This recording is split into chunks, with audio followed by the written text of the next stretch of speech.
Welcome to the Powerlifting and Power Ballads podcast, where we bring you a weekly dose of powerlifting news, tips, and training advice with a touch of 80s rock ballads. This podcast is presented by Team Rohr Powerlifting, your source of the most comprehensive coaching and meet day preparation. Here are your hosts, Josh Rohr and Laura Sturm. Welcome to episode 118, and here we are today with Cathy Mele and Becci Holcomb, who are the USA Powerlifting's Georgia State Chairs. Hello. Hey guys. Thanks for having us. You're welcome. You may regret being on this super professional podcast, but we'll roll with it. So you guys have been state chairs since 2020, right at the beginning of COVID. So I'm sure that was awesome. Mm-hmm. Let's just start with that. Like, what was it like taking over right as COVID kind of kicked off? It was an interesting year. We definitely had challenges as far as like what we were going to do with how to get a meet on the board when the time came and how to keep lifters safe and all that. So that was definitely a challenge for everybody, obviously, but also for us. Yeah, trying to make sure that we follow all the protocols set by USA Powerlifting for running meets. And Georgia. Yeah. So we were able to do that. It was pretty good. I think we were one of the first states to get a meet on the board during COVID, during 2020. Yeah. So both of you are also lifters. I think a lot of people don't know that. I know Cathy, well, both of you have been members since 2013. And Cathy, you're multi-time national champion. As Becci, you've been multi-time national, international competitor as well. And I guess we'll start with this. Like, I don't think it's any secret that you and I disagree on a lot of things, but I'm gonna try to keep it open. Who are you talking about? Both of you. I'm talking to both of you. But there's one thing I can't quite get my head around, and I'll try to be open-minded. Laura, you don't have to be. I don't speak for you. But can you explain the music that you listen to when you train and compete, and why? This is funny because it might be an area where we probably might agree. Because I don't actually, I remember training back in Quest when we had the CDs, and you had a couple CDs in there. We would put them in once in a while. I can go for that. It depends. So most of the time let me interrupt you there. So some of them have turned up missing, and now I have my suspicions. not us. They probably fell in that garbage can. That's probably still not emptied. Right. It's still not empty. Yeah. So that would be my guess. But pretty much like to kind of chill if it's warming up or not anything intense kind of a day. I just like to have fun. And of course, 80s. I had high school in early 80s. So it's early 80s, late 70s even. I can put on all that kind of stuff. I'm not really into the hard rock, what I call screamer. I know what I don't like, but anything else would go. And I'm probably that one Jordan referenced into sometimes might have a show tune on. I've been known to put Hamilton on. I can lift to that too. So yeah, that's me. Not a lot of people like that. So, but I'm all over it. Well, I'm similar-ish. It really depends on what I'm doing that day. If it's just a chill lifting day, it'll be whatever's playing at the gym, or honestly, whatever my kids are watching or they're listening to. So it could be like ABCs and Sesame Street, or if I'm going for like PRs, the music, it goes to my like lifting playlist. And then with that, I like certain show tune songs. I like some songs from The Greatest Showman, and then I like the music you don't like. I like rock and I like rap. And then if it's like I'm on the platform and I'm about to pull a PR, I have certain songs that I listen to because they evoke like an emotion in me. And my best lifts are when I'm about to cry. Like, because I have just so much emotion and feelings and adrenaline built up that I'm like out there, and it's like, don't cry, but pull this weight and get it up. And but then you end up with that giant smile at the end. That's because I really it's over. Not crying, but smiling. No, I do cry. I bawl my eyes out. every time. But then I'm done. All right. So we'll get into it here a little bit. So we had some questions that we got from listeners. One of the questions that came in multiple times was about the state meet this year. And there were some questions about why the 175 entry fee, which is higher than both nationals and the Arnold. And we were just curious if you guys wanted to speak to that as to why it's 175. Is that justifiable? Is that hard for some lifters to justify? I mean, what are you guys' thoughts on that? Well, it might be for them, but there's a lot that goes into creating a meet budget. We create a budget for every meet that we do. And I encourage all the meet directors to do that, because everything, as you know this, Josh, more than anybody else, but all the variables and the assumptions you have to make into creating a budget, what we had to move to a larger venue, because that seemed to be what the meet wanted and the lifters wanted. So this is probably 3 times the size, no excuses. So that's a big deal. We're really excited about Forsyth High School. It's going to be awesome.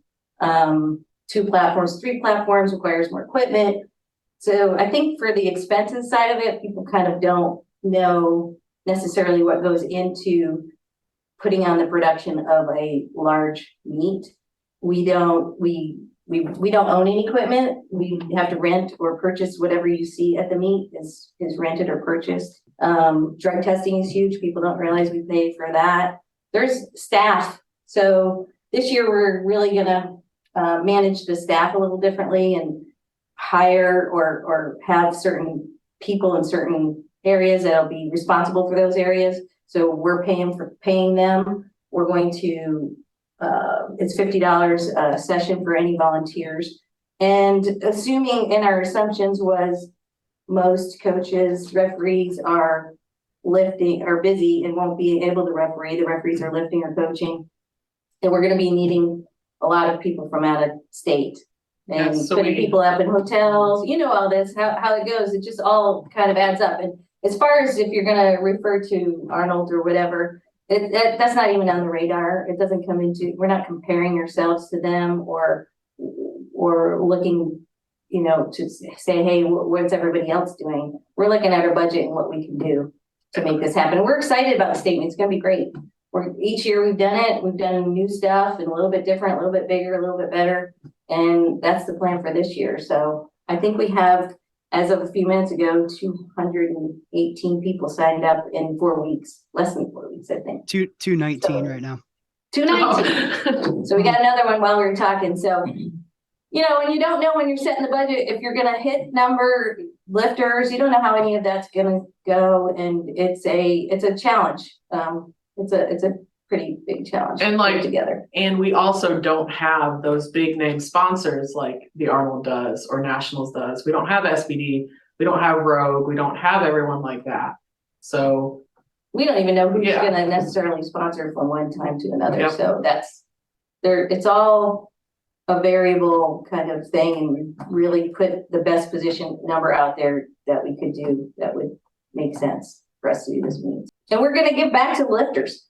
The swag bag, the purchasing, little things we like to do. We always like to look for ways that we can give them back in little mementos, or we want everybody to leave with something, even if you didn't win a prize, or the best lifter. That's why we started doing certificates for the, state champion, because it's like you're a state champion. So everybody gets a state champion. If you win your division in your age group, you get a certificate that says, I think lifters really like that. We have the name badges from last year with the lanyards. Yeah. Those were pretty cool. And that was one of those little things that we chose to spend our money on, so the lifters have something that they can bring back with them. And we did what's really cool too is I like that instead of having best lifter prize, for just the best lifters, spreading it out and having some open prizes too, so that if you win your 90 kilo weight class and there's 15 people in that group, that's significant. You may not win best lifter, but you did something pretty cool, and we wanted to honor the open, drive people towards the open too as well. Yeah, because last year they had a goodie bag is what I'm going to call it, and we had state champion keychains made, and those were in every single bag, along with there were full-size supplements and was it socks from A7, and there was soap from A7. But a lot of the stuff we put in there, we took out of our budget. But we want to do that. We just kind of want to be to. creative and think of things that we can do to make it fun. Yeah, I think the number 218 where is showing that people, like it. Well, you're finishing up your third year in your first term. I think the term is up in February, I believe, at the state meet. If you had to rate yourselves as state chairs on a scale of 1 to 100, how would you rate yourselves and why? And no matter what you say, I'm going to argue against it. I'm not sure that question is irrelevant in what we think about what we think our grade would be. That's like you asking, grade, what's your grade, Josh, as a coach? 100. It doesn't really, yeah. But it doesn't really matter. It matters, what your lifters would think of your clients think of you. So that's really what you're going for. And maybe that's demonstrated in if your clients are leaving, maybe that would give you feedback on whether you're doing a good job or not a good job. But we can tell you this, we put a lot into this. We work really hard to get this state community built together, to put meets on the books, to, we went from 3 meets, I think, in 2020, now that was COVID, 8 meets, 2021, and this year we got 13 meets on the books. We've gone from, you might have, let's see, last year we had 671 at the end of the year. We're at 893 members in Georgia right now, today. So we're growing. I think Georgia's doing great. It's strong, and there's certainly things we could do, but we've achieved some of the goals that we set out to be, which would be, let's get some meets outside of the Atlanta area, and we were able to get a meet down and bring Justin on board as a meet director and get a meet in Moultrie, go up to Ringgold, lifting the house. They've always invited us back. They're going to invite us back again. So that helps some of the northern lifters who are up in that area. South Savannah, and now we bring it on another one down south too, actually. So we've done first rookie meet that we've ever had in Georgia. So, and that's hugely successful. We always have a wait list. That's huge. So we'll be doing more of those, if not just the one that we haven't coming up, but probably put another one on the books. First bench press state championship. Got a lot of good feedback from that. So we're just always looking for more opportunities. We're going to do, we already got it set that we're going to do a first deadlift.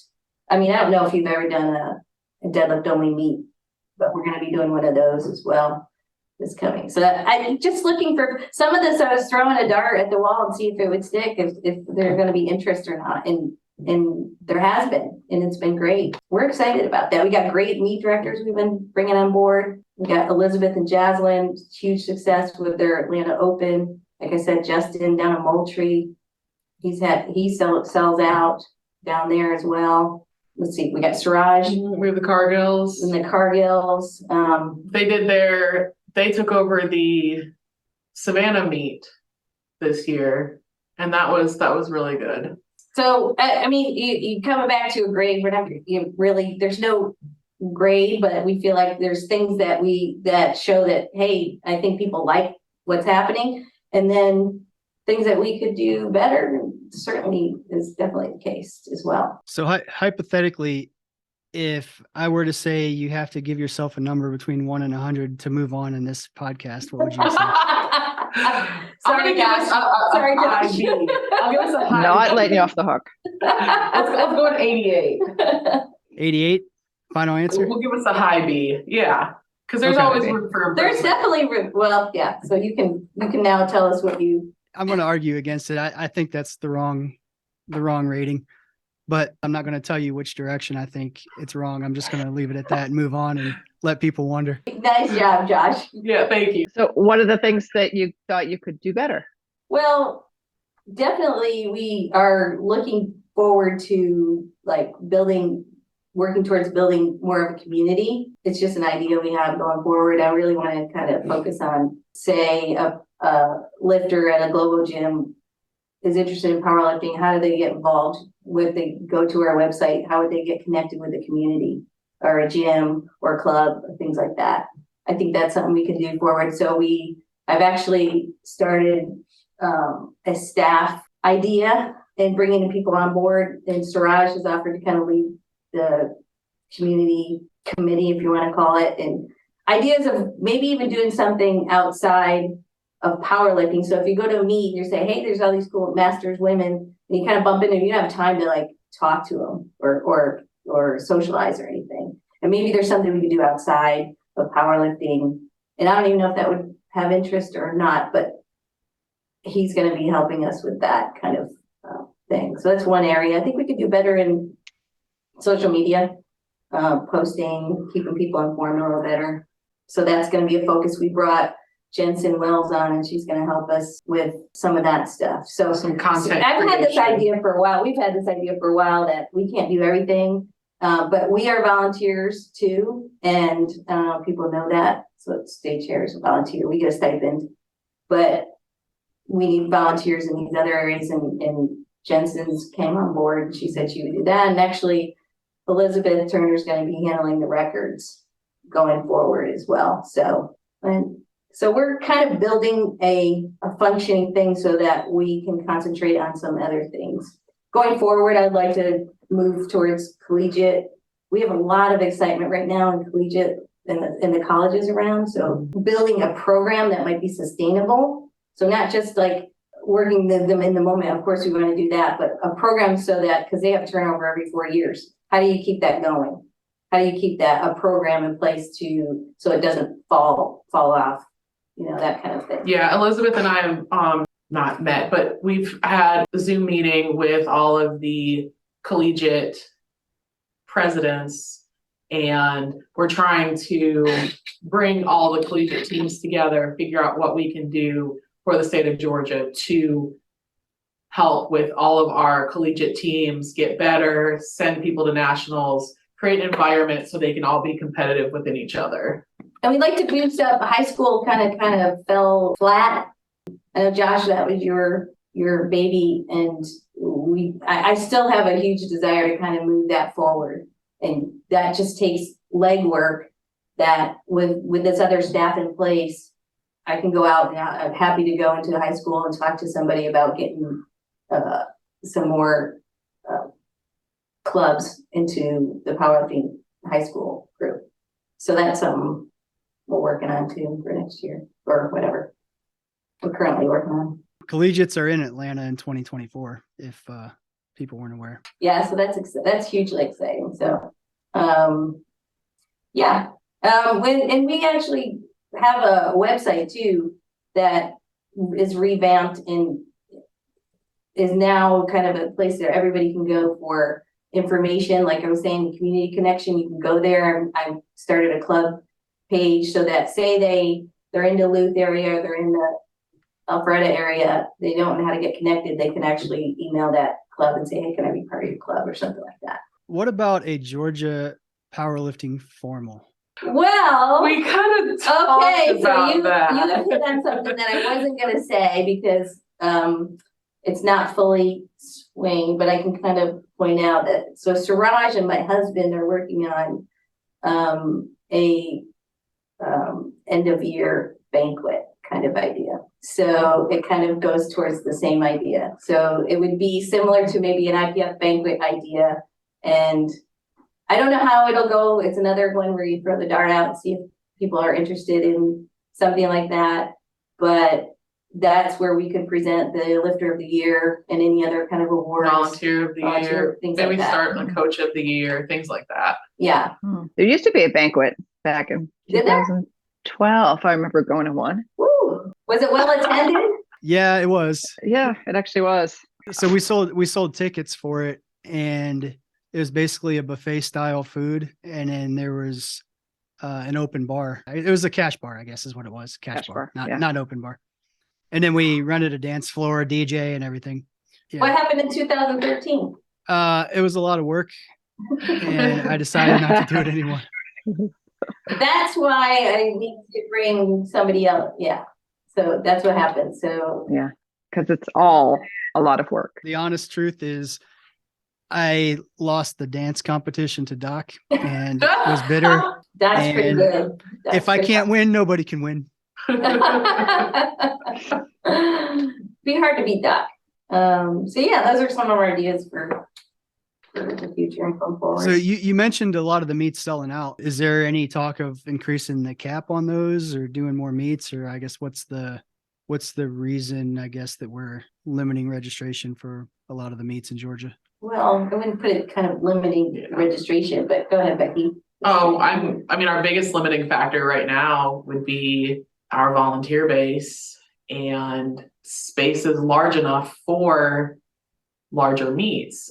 And right now, if you look at our volunteers, it's typically the same referees over and over again. And when you have 13 competitions over a year, that's minimum one meet a month, and people are getting tired.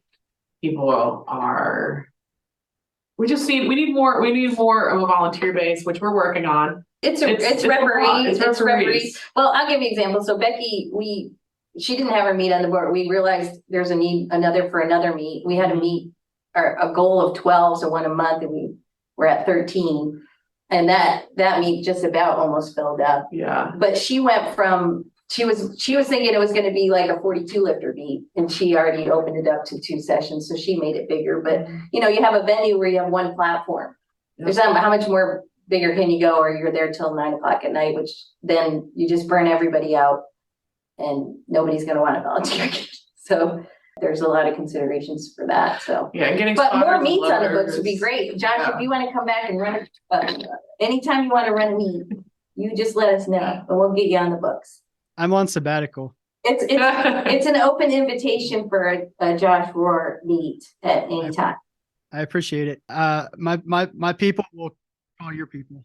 Yeah. So honestly, we had our rookie meet filled up almost immediately, and huge wait list for that. Suraj and I threw it around. What can we do to work on this? And of course, then you're looking at because it's already 56 lifters. We can't put 2 platforms in his place.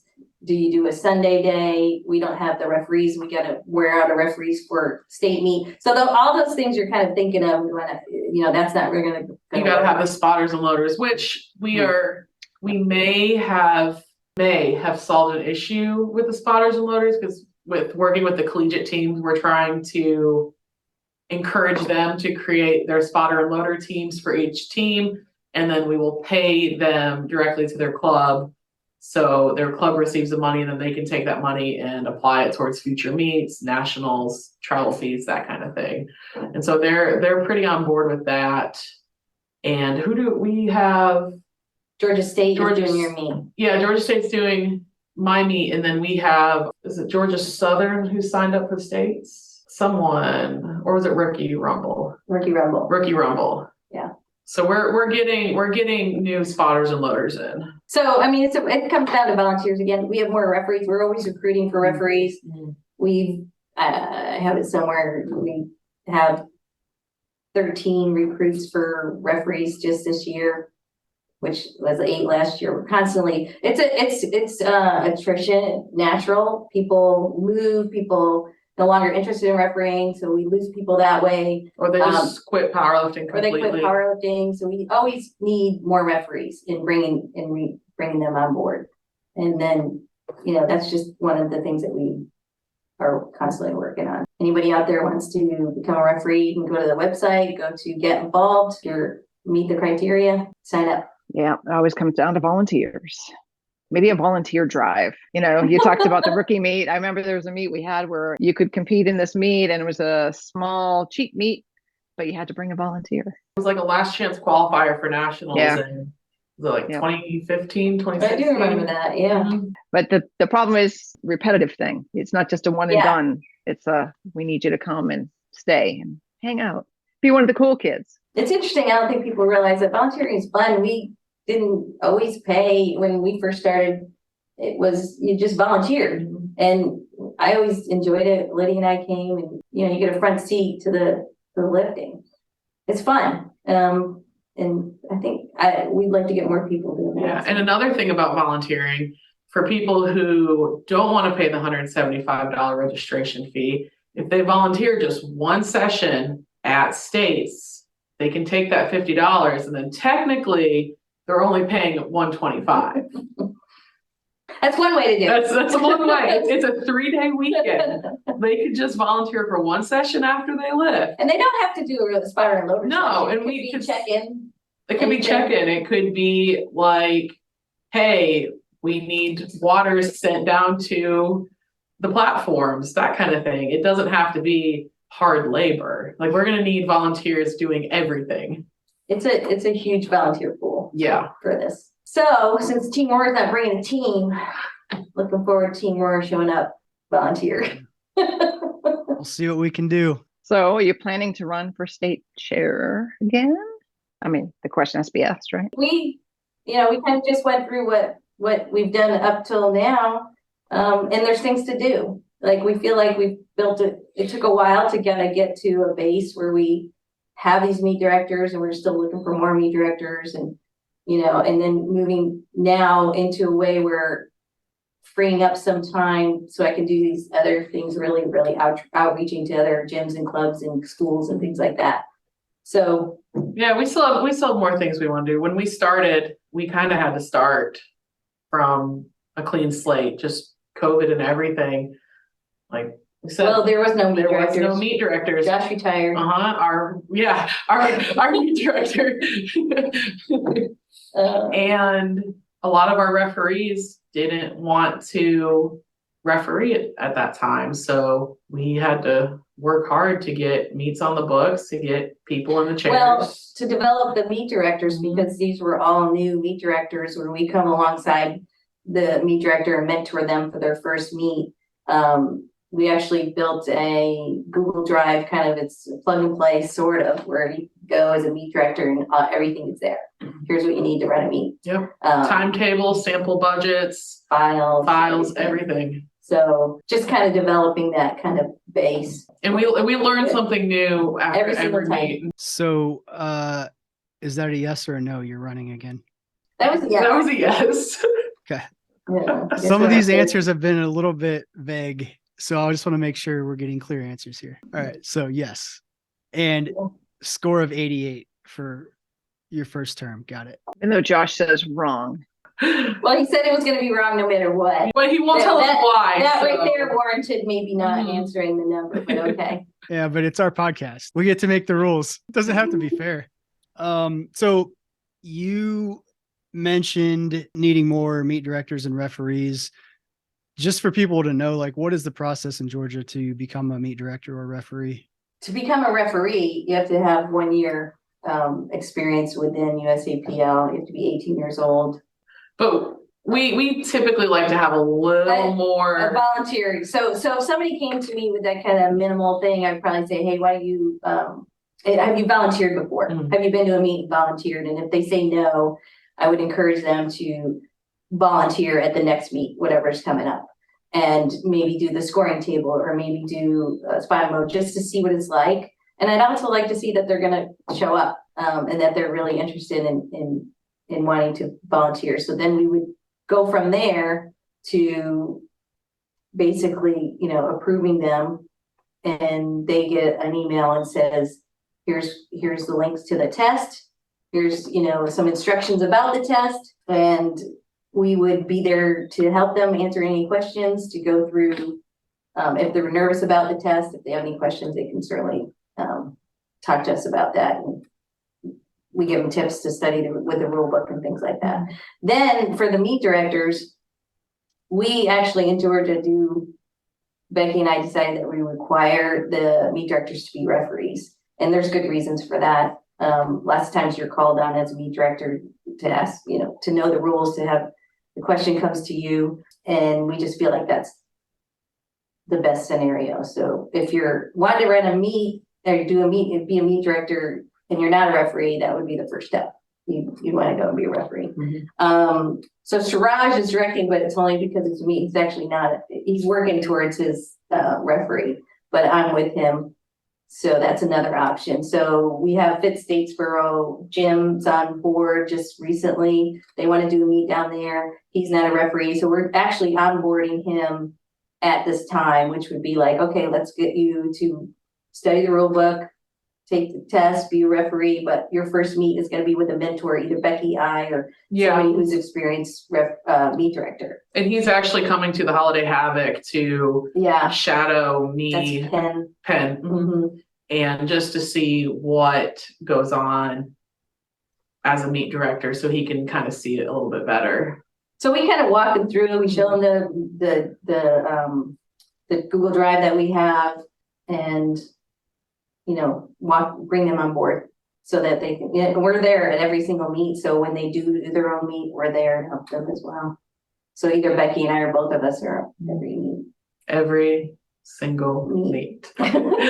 Even, which it gets hard sometimes when you have 13 meets on the books. Yeah. But I love it, and my kids are gonna love it because they've been drugged to every single meet that I've been to over the last 3 years. So you said a lot of the information's on the website, but the website is what? Oh yes, USAPLGA.com. That's the big thing.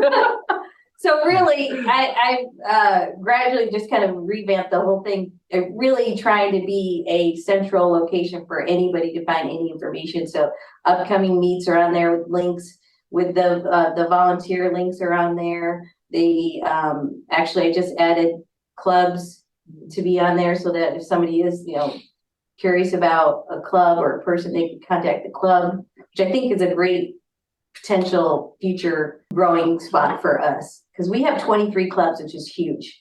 There's no other state that even comes close to 23 clubs. Obviously, that probably has to do with the state meet and the teams and team things like that. But I'm pretty proud of that. I'm great, because that means we have a community. These are all little communities, these clubs. So that's pretty awesome. We just build all that together for Georgia. And then, that's a strong community of lifters right there. I think that's what people want. They want to belong to something. So the website has that. The website has drug testing info. So if you ever have a question about your supplements, about anything you're taking, you can just go there, and it has all the links for like Global Dro. Does it have a TUE? Yeah, it has a TUE. It has everything that you could ever need for that. That's in the lifters corner. Yeah. So FAQs.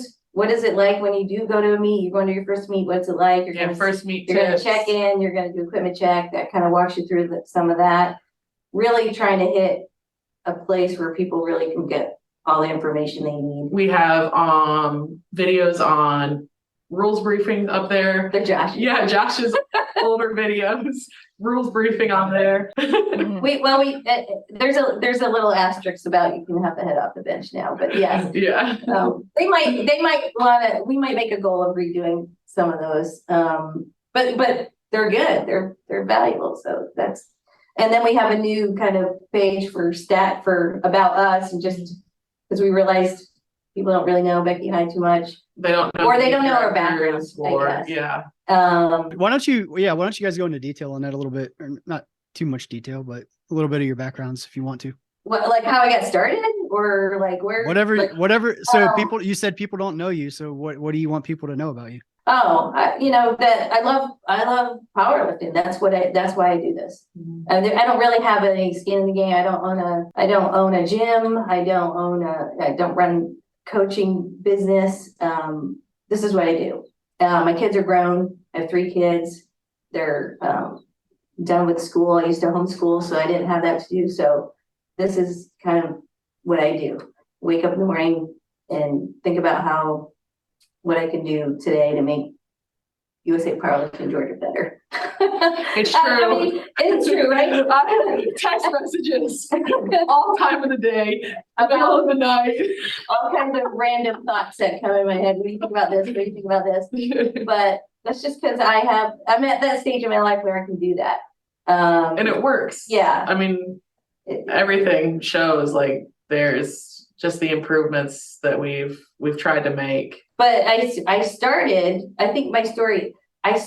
in CrossFit doing nothing. So I had no background. And then Jeff Robinson found Lydia and I, and and kind of kicked us. We just entered at the right time, 2013, when powerlifting was kind of just on the verge of growing, and did my second meet at nationals and didn't even have a masters nationals raw. And then in November, they're like, hey, you made the team. And it's like, oh, wow. Okay. So, you know, when Lydia and I went to South Africa, it's been USAPL has been great, life changer to me. And I just want to pass that on to other people. It's totally changed my life. So before that, you know, just love the competition, love the people, love the challenge of trying to be better in my lifting. That's why I keep going back to the gym. Just want to be better. Want to be able to squat someday in a squat suit. If I could do that, that would be good. Yeah. So that's, I homeschooled my kids. That's kind of an interesting fact, I guess. World champion in 2016. Yeah. Becci, who are you? I'm Becci. I play around with weights every now and then. I got started in 2013. I moved to Georgia for school, and one of my classmates was like, hey, you look like you could be strong. And I was like, I don't know. So I went out and I tried. I knew that I liked weights. I did track and field in college and hated running. It's got to be the common denominator of lifters. Yeah, I can hike, I can walk all day, but I hate running. And I always like the lifting part. So I told her, like, sure, I'll give it a try. I did an intro session with a PVC pipe and I was dying, but I was hooked after that. And I signed up for my first meet and competed. It was 4 months after I got started. I did the Spring Open in 2014. I think I broke a couple records there and got best lifter, and then Yeah, you're hooked. yeah, and then competed at nationals in, I think it was July in 2014 in Colorado. And fun fact, I had never been on an airplane until I started powerlifting, and it just like opened up the world for me, because I was just this girl from Ohio, grew up on a farm, never did anything cool. It's that farm gene, I'm telling you. These people, didn't you grow up on a farm, Josh? And in Ohio. In Ohio. Oh, in Ohio. Yeah. So yeah, there's something about those kids that grow up on a farm. Yeah, and it opened up the world. Like I've competed in Canada at NAPFs and I won the raw there. And this was before they changed the rule. I competed raw and equipped at NAPFs with my raw total and got second place in equipped. And then I've competed in Sweden, Czech Republic, and Dubai since then. And I've placed in all of those. I've competed at the Arnold 4 times, I think, twice in the raw challenge and then twice in the pro deadlift, which deadlift only competitions are the best. I'm looking forward to it next year. They're so much fun. They're so quick. And it's literally, with including my warm-ups, maybe 11 lifts total. But it's fun. And deadlift is like my best lift. It's not my favorite because deadlift and I have a love-hate relationship. But it's fun. And I just continue powerlifting because I like the way it makes me feel. I like that I can challenge myself, not just physically, but also mentally. I agree with you 100%. And I've grown it's a mental lot. Strength. Mm-hmm. Definitely. As a person since I started, just like confidence wise, which is huge. And that's just why I've stuck with it. And I love it. I enjoy competing. I love the thrill of competing. I love the thrill of watching other people compete and they hit their PRs, and I just continue to compete and give back just because I love it. Like I'll be refereeing and I'm like, okay, Becci, don't get emotional because they just got this awesome PR. And I have to like calm myself because I'm excited just as much as they are. And I want to, hopefully my girls will do powerlifting. They've been around it their whole life. I competed in Dubai when I was, I think 11 and a half or 12 weeks pregnant with Zoe. So that was cool. And then so Zoe's been to Worlds. Zoe has been to Worlds. That's pretty cool. She don't say that. Yep. And well, that's like Lydia and I. So we started lifting with Lydia when she was 13. So it was a great mother-daughter thing to do together for Yeah. years. And that's what I'm Can't get her to come back yet, though. Give her time. She's so happily married. So Let's ruffle some feathers here. you haven't done that yet? Oh no, this is all softball questions. You're ready to give us a hardball question? Yes. So my question. We'll let Becky answer it. It's team scoring. That's all you do. Oh yeah, it's team scoring related. All right. I gotta go. That was excellent, Tony. All right, fine. Bye now. Bye. My question though is there any plans to bring back the Georgia State meeting that we used to have every year at the state meet? Well, that's kind of this end of year banquet kind of thing we're thinking of, because the end of year, the after the state meet, and I know that you know this already, like people don't hang around even to help clean up. Last year, Rob and I, my son and his friend were at No Excuses at 5 a.m. Yeah. 5 a.m. after 2 full days of lifting, just moving stuff and putting everything away. So when would we do that? It's just not gonna, it just doesn't make sense to do it then. So then it becomes, how do we do it in a different way? So that became the idea of an end of year something, or it's got to be something different, but it can't happen after the state meet. It's just not feasible. And it would be hard to do it in between sessions too, I think, with everything going on. And the way that we probably want to structure it. Yeah. How about this? How about a virtual meeting with all the members through Zoom or something like that? But I guess it'd be more of a webinar format where people could like submit questions or whatever as you're talking. Yeah, we could potentially think about doing that. We haven't really talked about it. It would have to be after probably the state meet. We have to recover. So there's the timing of that would have to be where Becky and I could put that together. Yeah. Unless you want to do it, Josh. So I would be happy to put it together. So I'll commit to that. But all right. Okay. I mean, heck, I'll run it if you want, but what am I going to say? So the reason I asked though, is I going back, you already alluded to it, the team scoring. So I've had questions on that as to why there's two different criteria for small teams versus big teams. And I don't think it's any secret. Like I disagree with the current format. Mm-hmm. So I think I personally would love to have more open discussion with everybody that's affected by it, I guess. And I think the state meeting or a version of that virtually or in person, however we do it, would be the preferred avenue to have that happen. Well, we've talked about this before. We didn't really have any feedback on that as far as from anybody giving us any kind of like, we don't think this is fair team scoring. You developed the team scoring. We just tweaked it a little bit. So I have gone out to outside counsel which is other state chairs, and said, can you review this scoring? Are we at a line here? Does this work? Does this make sense to you? And they all say yes. So for this year, that kind of determined we're going to do it for consistency purposes, the same as last year. We're never going to make everybody happy, whether you make a good pitch for what you feel like you want it to be, and somebody else makes another pitch for what they feel like, or we say, here's our justification, what we were thinking about it. We're never going to make a room of however many people that are happy. We believe strongly that this is as fair as you can get. I mean, obviously you created the state meet scoring. It's complicated. I think you did a good job, because we're trying to do something different than anywhere else where you have one trophy. You want to recognize all of the team. So there's nuances all over this. 2020, I think you had team scoring where you had put only lifters can only score once at that time. So it's not like we're doing anything really that much different. But we wanted to have lifters score one time, but also have these small teams be able to come. And I think that was really successful last year. We had Madison County came in with teen girls.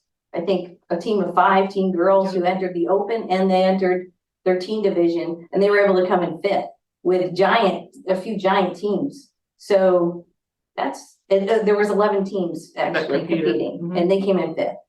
I think that speaks volumes that's kind of, a pretty fair score. I think they would be happy with the scoring. So, I mean, right? So don't think that we're going to make everybody happy with the scoring, but I understand your point. If we had heard back from multiple teams, which we didn't hear back from anybody actually about it. Well, we can't say anybody. Who? Oh, besides Josh, yeah. Yeah, other than that, we didn't really have anybody saying anything about, even this year, asking. I think we had one person ask if you're going to keep it the same. We said yes, but they didn't elaborate that they didn't like it or they'd rather have it a different way, or even ask the question. I think that's why I'm open for people to at any time send an email, text, whatever. You can text me, and just ask me a question. I think that's why I think an open discussion format somehow would be good, because I have heard from other registered clubs that said they didn't care for it, but they apparently never talked to you about it. So that's frustrating for me, but Well, I mean, I hope you ask them if they're coming to you, say, hey, you're not the right person to go to. You should go to Cathy and Becky and voice, I get on phone calls. I would get on. You did? Oh, hell yeah. I told them to go talk to you. Well, I mean, we can't, what are we supposed to do? Like, I'll take a phone call. I'll meet with them for coffee. Want to talk about it if they have an issue, or anybody has an issue about anything. I think there's just an intimidation. I mean, I'm speculating I don't here. want to be intimidating, but. Well, I think there is a level of that. You guys are in a leadership role and authority figure. So somebody coming to you with, like, I obviously know you both well, so I don't have a problem saying, hey, I don't like this. But I think for somebody that maybe, isn't in that or hasn't been around or know you that well, like, I think like being in a small niche sport like we are, I think there's it's just not a comfortable route to bring opinions or even discussion sometimes. So that's that would be my request, I guess, is that we have a format like somehow where, whether it be a state meeting where everybody's present, so you're not talking one-on-one with somebody and nobody backs you up on what you think, or if you have an idea and it's not a great idea, you might think it's a great idea. And if I'm talking to you one-on-one, you can't convince me otherwise. But if there's a meeting with a bunch of other people in the state and they're all like, that's really not a great idea, so back off. I think it is a more comfortable environment if there's, more room for discussion. So that's just my thought. Well, I mean, to your point about, I hope that we're not intimidating. I mean, we're just normal people. And we're trying to do a job here. Anybody can come to me or Becky, but maybe. So how would they do that? I'm just thinking. While we're on that. Oh, well, our contact email, you can email us. Our phone numbers are out there, pretty sure. No. If they're not. Oh, No. Yeah, well, I mean, I would take. I took mine off when Okay. I was getting random phone calls at 10, 11 at night. Okay, so From other email us. people. Yeah, email is preferred. email, and you can even email and say, I don't really want to type all this out. Can you call me? Or can we hop on a Zoom call, something like that? That is perfectly acceptable. But our email is statechair@USAPLGeorgia.com. And it's Georgia, the full word. Yeah, USAPLGeorgia.com. Same as the website, Yes. USAPLGeorgia.com, and it's state chair. So we get a lot of emails. So people get that email, but and we're pretty quick to respond. So hit us up with a question or whatever. We have an Instagram at USAPLGeorgia. And we also have our Facebook page, USAPL Georgia. And then we have Like the Instagram is USAPLGA. Yeah, GA. Sorry, it's different. Sorry. And then we have the group, which is USAPLGA, or is it Georgia? It's hard. I would just type it in. Using social media. I have to stand back. I'm not really sure. And then they can What's ask your Facebook questions group, in sorry? there. As Yeah, well. you can always send in something in a Facebook group or a message on or Instagram. message on Those Facebook. are good ways to get a hold of us. If there maybe is a way to do kind of an anonymous, I mean, if you are feeling like you're not sure you want to We could maybe speak to it, set up some kind, I'm trying to think of a way that if somebody was, I hate to think that somebody's intimidated, so I hate to think that it would even come off that way. But if that's the case and you're not sure you're comfortable asking a certain question, Becky and I'll talk about it afterwards and see if we can come up with a way that you might do something anonymously. That might Yeah, be we could good. set up like a Google form that doesn't collect emails or anything. Yeah, something like that. We'd have to get back to them. Yeah, if it's not collecting emails, then you can't. Anyway, something that we Yeah. can think about, because I don't like the idea that somebody could be intimidated. So I mean, I don't think that's specific to Georgia or specific to YouTube. I think it's just, I think in a niche sport like this, I feel like it's a little bit harder to sometimes approach the people in leadership. At least that's what I've heard from people. well, and we'll take all kinds of feedback. Feedback helps you get better. I mean, we're wanting to be better, so we take feedback. Doesn't mean we're going to agree with your team scoring idea, though. Should we announce our special team? Oh yeah, we do have an announcement. Yeah, we do have an announcement. So we have a special team award actually going. Not only will you get the traveling trophy And your plaque. and your plaque, but the first place team will get an Alico power bar. That's a big deal. Those things are a grand plus. Yeah. Mhm. So we were totally thrilled. Alico's sponsoring that for us and just adds to another element. The team competition is going to be fun. Yeah. So Are you sure you want to sit this one out? I already announced that we're not doing a team, and now you throw out this Alico power bar. oh, and team registration is open on Thursday, December 1st. And all the information about teams registering for the team for the state championship is on the website as well. You can get there from USAPLGeorgia.com or it's states.USAPLGeorgia.com. Either way, that'll get you there. But yeah, and there's actually, I think they have a couple smaller things for the Yeah, we have other. fourth and fifth. I think Alico's got a few other things we're gonna for the second and third place, I think. So can I get you on record as saying that we will have a yearly meeting of some sort? Josh, we're gonna do something. Like we just said, we got an end of year. We're gonna do something. We will. Is this just about team scoring? No, this is just Okay. in general. I think it's a good platform to hear different ideas. Well, I mean, I it's interesting that you're bringing this up because I've been to state meetings in the past and there's like 10 people. And there's not nobody shows up. So that's why after the state meet is just not a good time for it. So we have not dropped the ball on that in the sense of we've not thought about what we can do to make that happen in whatever kind of way we need to make it happen. It's just not going to work at the state meet. Technology wise, I'll make it happen for you guys. For what? Technology wise, okay. I'll make it work for you. So if We'll that's team up something, with- we'll team up with you afterwards. We really want to bring everybody together. It is our desire. all right, I'll run through a couple of the questions real quick, and you already answered them. So I just want to make sure people know that I asked them. So one question that we had was, how do we bring more meets to the eastern part of Georgia, like Savannah? I think you guys kind of already answered that. Like it's really a limitation of referees and volunteers and meet directors. So I assume if there were more of all of those, that there would be more meets in Savannah and other places in Georgia. For sure.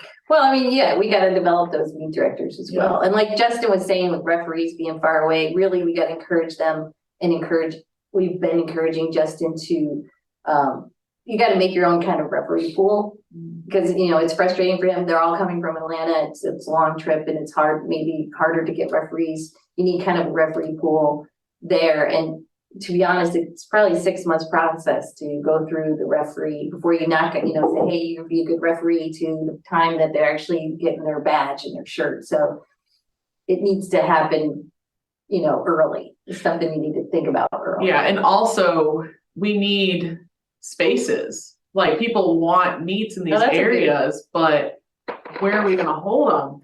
They could give us, let's say, rent out a storage unit, but then we still have to bring in all the equipment plus all the people.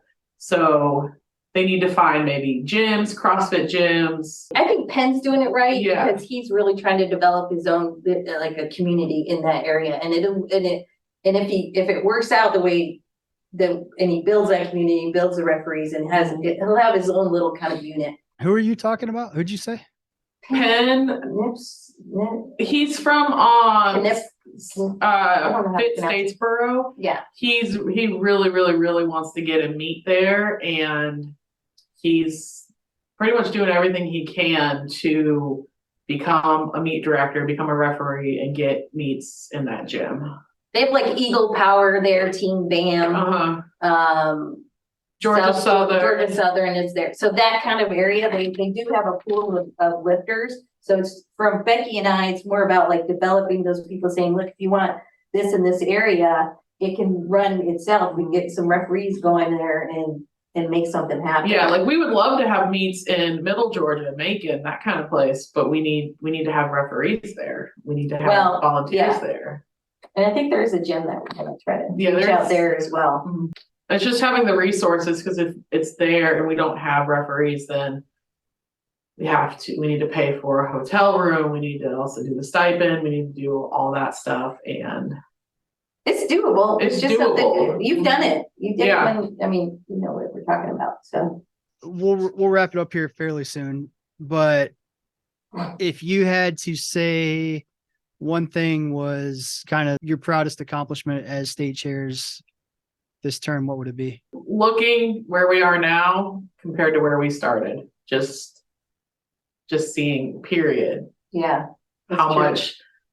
Because we started with nothing, Yeah. essentially, and kind of had to build from the ground up, essentially, with just getting ourselves into meet directing. And then since then, I've got 8 meets. I've directed 8 meets in 3 years. I never thought I would become a meet director. And I didn't go into it too. But well, that's one thing we didn't say is our philosophy coming into it was not that we want to run all the meets. And that's very common with a lot of the state chairs. I just don't think it's a good model. I don't think it's a sustainable model. Essentially, if you're running all the meets and something happens to you, you decide to do something different. Or you're burnt out. You're burnt out and there's no more meets because you're the only one. Mm-hmm. So I never liked that scenario. I didn't come into this to run meets and run all the meets or anything like that.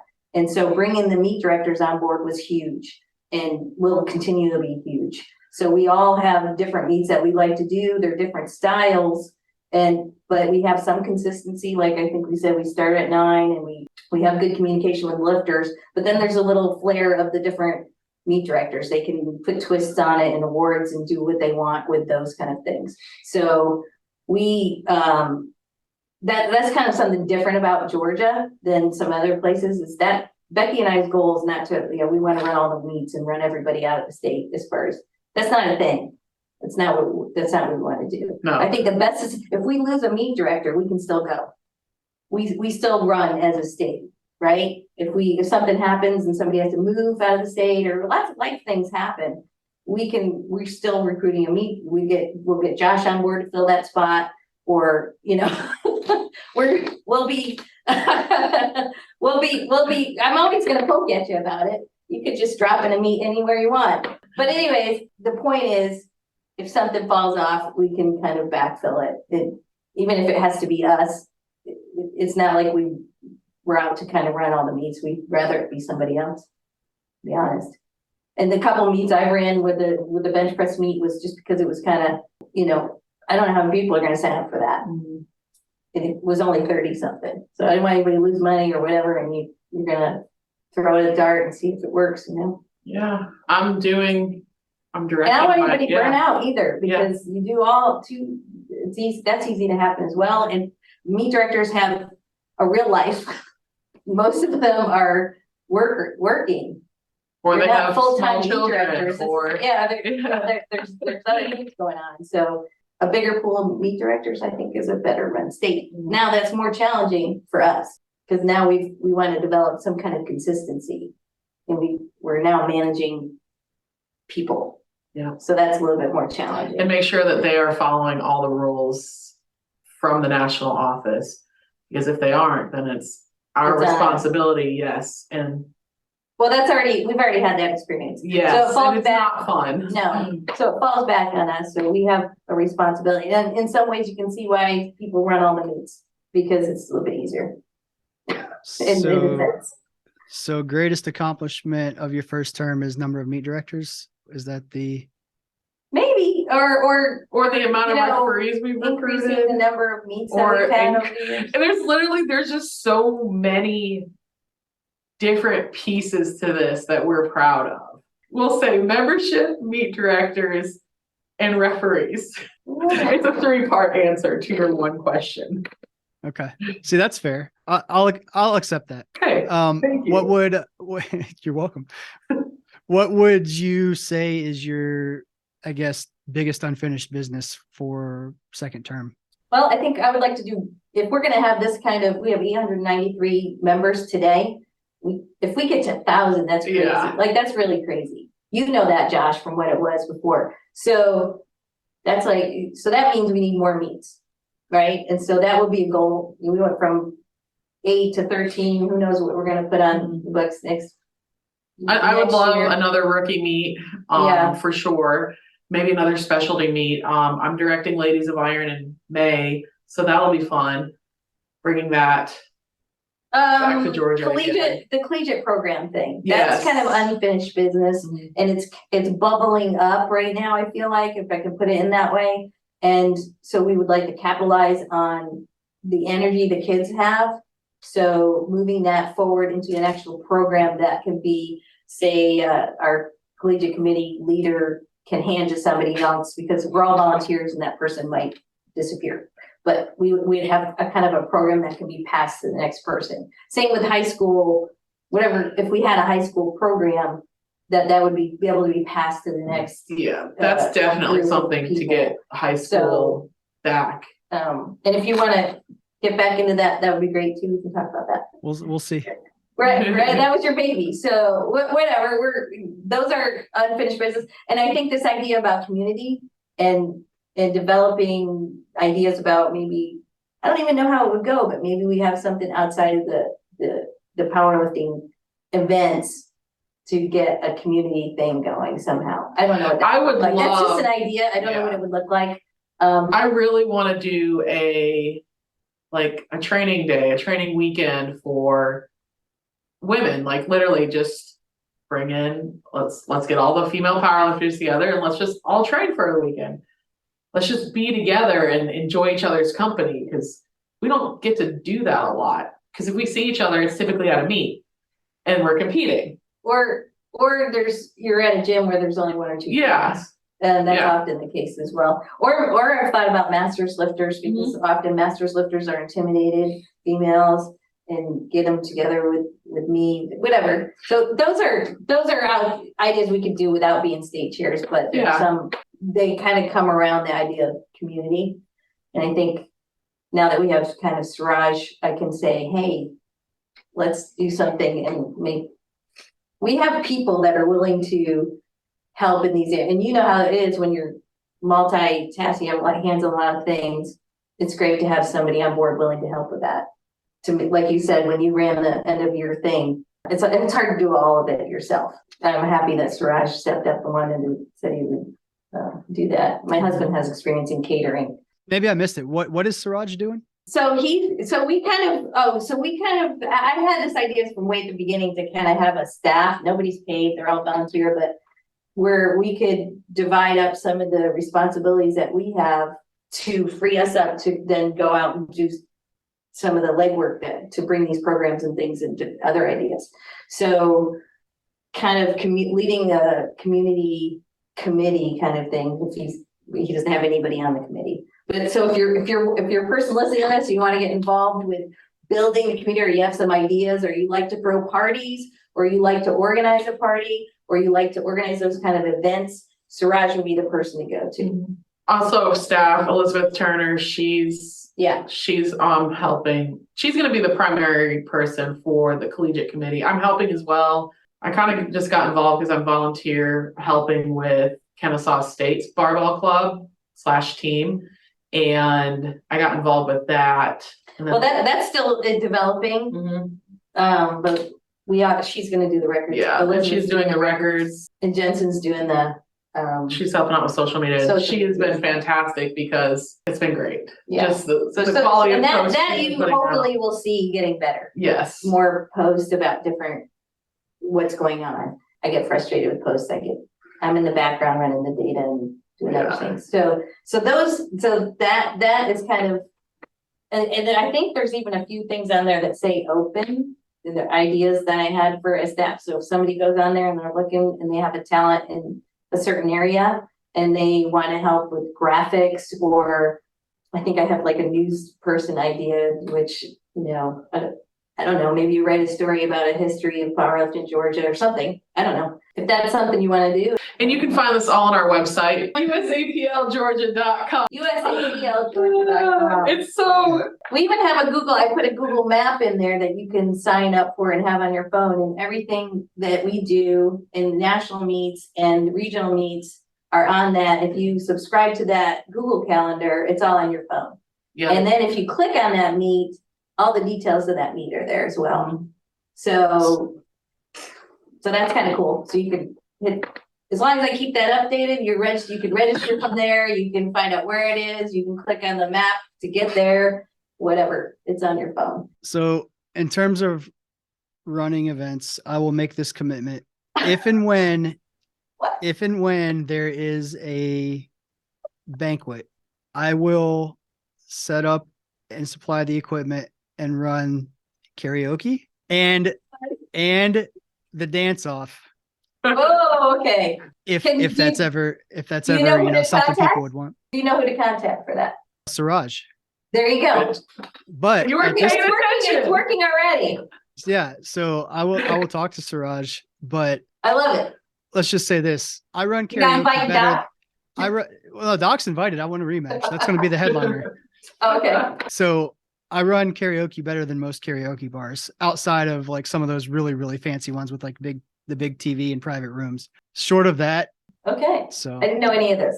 This is news. yeah, to me. I mean, it's not really relevant, but I just felt like I needed to share. So it's already working, in my opinion. So we connect you to Suraj. That gets Suraj motivated to make this happen. This is wonderful. This is exactly what I want. All right. So why don't we do this? Do each of you have a new lifter tip? Yes, I do. I wrote mine in too. Not necessarily new lifter to meet. This is new lifter as in you're at I kind of already said some of this, but if you're at a, global gym or whatever, and you want to, I think I'd like powerlifting, USAPLGeorgia.com. The tip is to go to the website. Everything's on the website, upcoming meets, clubs to connect to, rule books, answers, and then even, links to us if you have a question. So I'm hoping that's like my tip would be start there. And mine, which is valuable, and I use it every time I compete, is create yourself either a Google Doc, a Google Sheet, or a note with everything you need in your competition bag, and check it off as you put it in your bag. It's imperative. As someone who has forgotten something very vital and very important, having this checklist has helped immensely. Especially when you're a quick lifter and Yes. traveling overseas. Yes, exactly. And then as you evolve as a lifter, this list evolves. So you may be getting older. So you include Advil, you BioFreeze, your CBD ball. I will say what's included on the Masters lifters bag as well. That's a little different. But anybody wants to, reach out to me about that. That's Yeah, and mine, I have specific Separate things certain for female lifters too. And also, you may not know, bring an extra shirt. You might sweat through your shirt. Bring an extra pair of socks. That kind of thing. I bring super glue. tip. Bring your deadlift socks. Yeah, bring your deadlift socks. I have super glue because I've torn open my callus before, and I have super glued that thing just to get me through my last 2 lifts. Yeah. That's a tip for me. I did not think about the super glue on it's got a stain. Yeah, but it's better than having a gaping open wound. I learned something in the tip. Have you super glued your hand? Have I? Yeah, your blisters. Oh yeah. Have you done the Sherman dip in the bleach? I have. It's not pleasant. No, Yeah, I did that thank you. too. Jeff passed on to me over there at Quest. Wait, explain this, please. Your blister, you ripped open. And you just dip it in bleach? You get a bowl of bleach. Why? Actually, I think it does heal it up pretty quick. It does help it heal faster. I don't know. I thought so. It's chemical. It's just to see how much pain you can take. I didn't do it. It's a one-time thing. So we're gonna wrap this up with one more question. If somebody else decides to run for state chair against you two, would you be open to being on the podcast for a debate? Since I guess this is in lieu of having the debate at the meeting. No, because the meeting would have afterwards. But yes, the answer is yes. I'm happy to debate. I'm a good debater. I'll debate, but obviously the arrangement would have to be unbiased. Their internet would have to be unbiased? No, you would have to be unbiased. Oh, I would have to be You're the unbiased. moderator. That's You'd have true. to be unbiased, right? I can be unbiased if for something like that. All right. Well, we have a firm commitment that you will be. So how about actually? This is why you had us on the podcast. Exactly. Yeah, we're all leading up to this question. Even if you run unopposed, we'll have a debate. I'll make up a mock candidate that you have to debate. How about that? That's great. Love it. Super. You don't love it. You hate that idea. Be honest. Hey, happy to come back anytime you want us to come back. We'll be. All right. Well, that's going to be public record also. No, I had fun. It was good. It was. Hopefully it was informative. And I think, we're just here to grow USAPL Georgia, to be strong, to be, one of the best states in the country. And to have the reputation, which I think we kind of have, is USAPL Georgia puts on great meets. That's what we want. We want people to want to come to our meets. That is the goal. Cool. Well, appreciate you guys being on. Any closing thoughts, arguments, complaints? You sure you're not bringing a team? Yeah, we are not. Yeah, I mean, if we're going there, I'll tell you why. So a lot of our lifters don't want to pay the 175. That's the main reason. And looking at we are going to have a few lifters that are competing. So we'll be there coaching them, supporting them and stuff. But a lot of our lifters are competing at the Arnold or another larger meet in that time frame. And a lot of times they use the state meet as kind of their test day-ish prior to going to the bigger meets. And that's not really something they want to pay that much for, which I get. And I think if we were to register a team, there'd be that sense of obligation. Like, I kind of should do this for the team, and I don't really want to put that on them. So that's kind of, we took a vote, kind of a anonymous vote, if we wanted to do it as a team or not. And it was pretty unanimous not to. So we're just going to go with that. And if people want to do it on the team, we're obviously still going to be there, still coach them, et cetera. But, to actually register a team, we're not going to do that this year. So first time since 20. Gotta be eating at you, Josh. Not it gonna is. go for that trophy. Yeah, it is. Now I don't no bar on the line. But I think in years past, like, people have done the meet on our team that maybe wouldn't have, just because I kind of like peer pressured them into it. That's not fair either. So stepping back a little bit, and I don't want to be pressuring people to do it if they don't really want to. I'm just teasing you, and then hopefully you guys can bring some volunteer support. Then that would be great too. So we'll see what we can do. All right. Anyway, okay. So that's that. Do you guys want to mention your individual social medias so people can follow you individually, or no? I don't do any really posting. I have a Mele Powerlifting, but that's really just because I want a venue or a method to post about, like, the bench press meet. That's why I put it out there.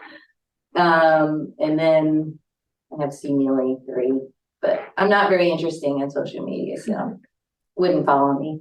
You really sold that one. I mean, I don't know if you can follow me, but there's really not much happening. I don't want to throw anybody off. There's not really a lot going on. So it's just not my thing. Becky's huge. She's got 10,000 followers or something like that. I post not as regularly as before, but it's Instagram. It's at Pretty Strong Beck.